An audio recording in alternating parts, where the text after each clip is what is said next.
Bonjour vie victorieuse, j'ai l'immense privilège de t'apporter la parole d'aujourd'hui en ce qui a trait du fait que tu as de la valeur. Père éternel, je te rends gloire pour ton amour, ta présence, ta fidélité, Seigneur. Merci de toucher tout un cœur, tous les cœurs de tout un chacun, Seigneur, qui va écouter cette vidéo afin que, Seigneur, ta gloire soit manifestée et que les cœurs brisés, les cœurs contris, les cœurs qui sont dans la détresse, Seigneur, les cœurs qui n'ont plus d'espoir, Seigneur, retrouvent courage, espoir et vie, vitalité, vouloir de vivre aussi la passion, Seigneur mon Dieu, d'accomplir les rêves et les passions que tu leur avais d'antan donné, Seigneur mon Dieu. Je te rends gloire dans le nom de Jésus-Christ. Amen. Amen, donc tu as de la valeur. Je t'encourage vraiment aujourd'hui à saisir ces messages au fait que ta valeur n'est pas déterminante vraiment des situations par lesquelles tu passes. Parce que ce qui arrive malheureusement souvent, c'est que l'ennemi, par le fait que tu es passé par certaines situations, va vouloir que tu puisses t'identifier à ces situations-là pour vraiment te diminuer toi-même à tes propres yeux. Et ce n'est pas la volonté de Dieu, justement. Le Seigneur, il a soin de toi, il t'a créé pour que tu sois vraiment qui il t'appelle à être. Et vraiment dans cette dimension-là, nous sommes enfants de Dieu. Et dans les circonstances, justement, on a tendance à vouloir se dire, ben je ne mérite pas ça, donc ainsi de suite. Et les discours peuvent être vraiment là, mais à la baisse, hein, pour tout simplement nous diminuer devant le Seigneur. Alors que le Seigneur, il ne prend pas plaisir à nous diminuer. Nous sommes ses enfants. Le Christ, lorsqu'il était vraiment à la croix, hein, il était aussi donc dans cette dimension de roi, donc c'est le sauveur qui est venu dans le monde pour nous sauver justement, et il a pris notre place des péchés, des pécheurs, mais aussi il était toujours l'enfant de Dieu, le sauveur du monde, et qui a pris aussi nos péchés.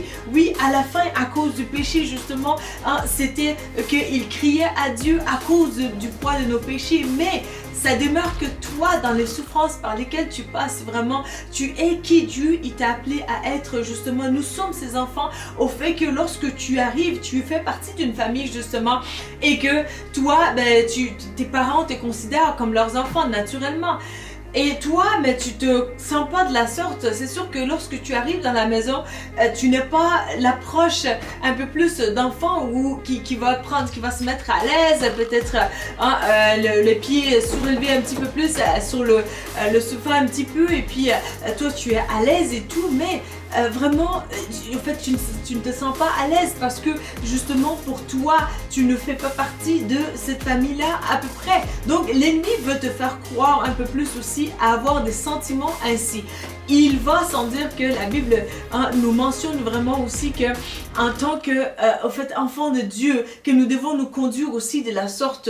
Donc lorsque vraiment tu arrives à Dieu, il lui est agréable que nous lui approchons avec la confiance. La confiance non pas par qu'est-ce que nous avons fait ou pas fait, mais la confiance dans l'œuvre achevée de Christ, et de savoir que le Seigneur ne t'abandonnera jamais, ne te délaissera jamais, et que tu resteras toujours son enfant. Parce que le Christ, il a payé le prix pour toi, qu'il a accepté comme ton Seigneur et ton Sauveur justement. C'est sûr que en tant qu'enfant de Dieu, nous allons faire preuve aussi d'humilité, de savoir que sans le Christ, nous ne sommes rien. Mais en dehors de cela, vraiment, il faut être confiant justement dans notre valeur, de se dire, le Seigneur investit en toi aujourd'hui stratégiquement. Le Seigneur, il n'a pas envoyé au fait son Fils bien-aimé pour les anges, donc qu'il a créé. Il n'a pas envoyé son Fils pour des créatures magnifiques aussi, d'autres créatures magnifiques qu'il a créées. Donc le monde est peuplé aussi des choses magnifiques que le Seigneur il a créées. Mais son Fils n'est pas venu pour défendre leurs intérêts ou ces choses comme ça, mais il est venu pour nous. Donc Dieu, la Bible nous dit aussi que Dieu il a créé des mondes. Et je ne sais pas pour les autres mondes, mais je trouve que notre monde est privilégié du fait que vraiment nous sommes sauvés, que nous avons accès justement à notre rocher, que nous avons accès à sa parole, que nous sommes vraiment créés à son image. C'est extraordinaire. Alors, Job chapitre 25, versets 5 à 6, c'est un passage où on peut s'identifier facilement, qui est ainsi. Donc, si devant Dieu, même la lune est sans éclat, et si les étoiles lui paraissent ternies, qu'en serait-il alors de ces pauvres humains, aussi insignifiants qu'un simple vermisseau. Donc, toi, tu t'es sûrement posé cette question-là, mais Seigneur, et le psalmiste aussi, dans un psaume magnifique, qui a dit aussi, hein, quel est l'homme pour que tu t'intéresses à lui? Donc, tu peux te poser la question pour te dire, Seigneur, mais tu es le créateur de tout l'univers. Comment se fait-il que toi qui as tout créé, qui est magnifique, qui est merveilleux, qui est parfait, tu t'intéresses à moi qui suis sur la terre, qui n'est rien sans toi, mais tu t'occupes de mon cas, tu descends de ta royauté, de ta souveraineté, de ta majesté pour me ramasser de la boue de la terre et que tu investis en moi et que tu me dis à moi que j'ai de la valeur à tes yeux, que tu me dis à moi que tu m'affectionnes, que tu me dis à moi que tu m'approuves. Pourquoi est-ce cela? Donc, le pourquoi, en fait, étant que vraiment Dieu, il a décidé souverainement de le faire pour toi et pour moi. Parce que la croix, ce n'était pas juste quelqu'un qui était victime. Ah ben ça y est, ben, il est tombé dans les pièges des victimes et tout. Et puis voilà, on a capturé le sauveur du monde et puis on l'a tué et tout. Non, c'était une décision stratégique de Dieu pour que toi et moi, qui sommes faibles comme tout, qui ne sommes rien sans le Christ, que lorsque le Christ n'intervient pas pour te donner l'intelligence, la stratégie divine, la sagesse, stratégiquement, toi et moi, on allait périr. Non seulement périr pour ne pas être sauvés, mais aussi périr dans des situations qui se sont levées contre nous, où ici il n'y a pas la révélation, justement, tu péris, parce que la Bible nous dit que là où il n'y a pas de révélation, mon peuple périt. Donc, d'où l'importance vraiment d'être reconnaissante envers le Seigneur, mais aussi de te relever dans la dimension de l'honneur que Dieu il t'appelle à te lever, justement, parce que en fait, l'humilité qui lui est agréable, c'est de vraiment reconnaître cela, que Christ a tout accompli pour toi, et du fait qu'il a tout accompli pour toi, tu ne peux jamais échouer dans ta vie chrétienne avec le Seigneur. Pourquoi? Parce que tes valeurs sont les valeurs de Christ, justement, qui habitent en toi. Tu ne peux jamais l'échouer parce que Dieu, il a parlé, et aussi il te promet que c'est lui qui va faire ta part et sa part aussi, parce que c'est son esprit qui habite en toi qui va te rendre capable de faire les choses. Donc l'esprit de Dieu est tellement formidable, tellement magnifique, où vraiment ses enfants sont tellement précieux pour lui que nous sommes la prunelle des yeux de Dieu. Donc lorsque Dieu il regarde, au fait de manière un peu plus scientifique dans notre monde, à peu près 93% des informations que notre cerveau traite proviennent de nos yeux. Donc les yeux sont importants, et tu es la prunelle de l'œil de Dieu. Ne laisse pas personne te convaincre du contraire. Combien que tu es précieux aux yeux de Dieu. Oui, il est le créateur de tout l'univers. Oui, la lune, elle est tellement magnifique, elle est tellement grande. Les scientifiques ne cessent d'admirer ces volets-là, essayer de les calculer, d'étudier vraiment les lunes, la lune et aussi les étoiles. Donc, et le soleil, c'est des choses qui sont vraiment, en fait, pour eux, c'est des choses vraiment extraordinaires et magnifiques.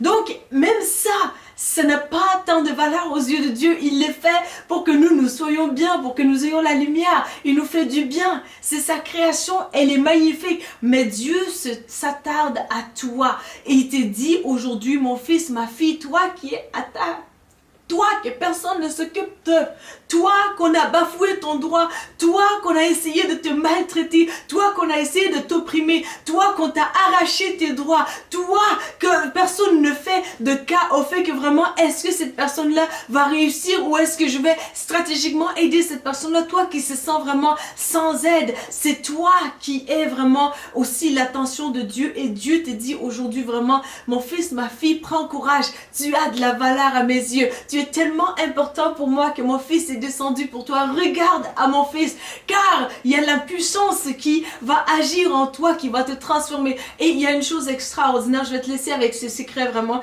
c'est aussi que toi, tu dois adhérer à ces sentiments-là.